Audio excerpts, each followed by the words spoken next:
petit garçon pousse un mannequin du pont. Le bus, pour éviter l'obstacle, se renverse instantanément. Les véhicules derrière ne peuvent pas éviter à temps, et une série de collisions en chaîne se produit. En voyant la scène, le petit frère est figé de terreur. Mais l'aîné affiche un sourire étrange. Ce garçon de 12 ans n'est pas ordinaire. Son âme est déjà aussi noire qu'une tempête de niveau 20. Après l'incident, le petit frère interroge son aîné, lui demandant pourquoi il a fait une chose aussi horrible. L'aîné répond, indifférent, que c'était juste pour s'amuser. Le soir venu, le petit frère, en regardant les nouvelles à la télévision, se sent coupable. Juste au moment où il s'apprête à tout révéler à leur oncle, il est stoppé par son frère. Le garçon menace son frère, lui disant que s'il parle, tout sera rejeté sur lui, parce que c'est chez lui, et que leurs parents croiront toujours leur propre fils. Il s'avère qu'il y a peu de temps, la mère de John est décédée, et son père, à cause de son travail, a dû partir à l'étranger. John n'a eu d'autre choix que de vivre temporairement chez son oncle. John pensait avoir trouvé un ami sympa, mais il ne savait pas que le comportement de l'aîné devenait de plus en plus absurde. Il a même commencé à tuer des petits animaux, et après chaque meurtre, il obligeait John à l'aider à détruire les preuves. Après cet incident, John se rend compte de la terreur qui l'entoure, et décide de se retirer, sans savoir que le garçon avait déjà mis son regard sur lui. Un jour,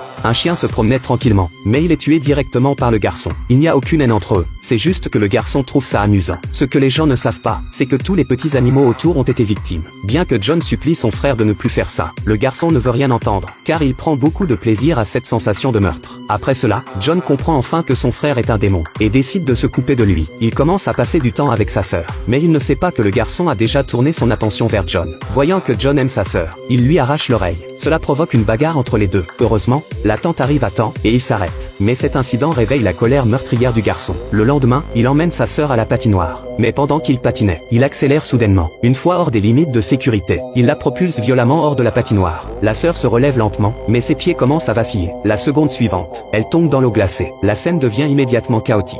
Le garçon court vers elle, comme s'il voulait la sauver. Mais chaque fois que sa sœur tente de saisir sa main, il l'esquive habilement. Finalement, la sœur perd ses forces et sombre sous l'eau. Voyant que la fille allait être emportée par le courant, deux hommes se précipitent et brisent la glace. La fille est finalement sauvée. À l'hôpital, le garçon ment à sa mère, affirmant que c'était un accident. Mais seul John sait que tout ceci était un complot du garçon.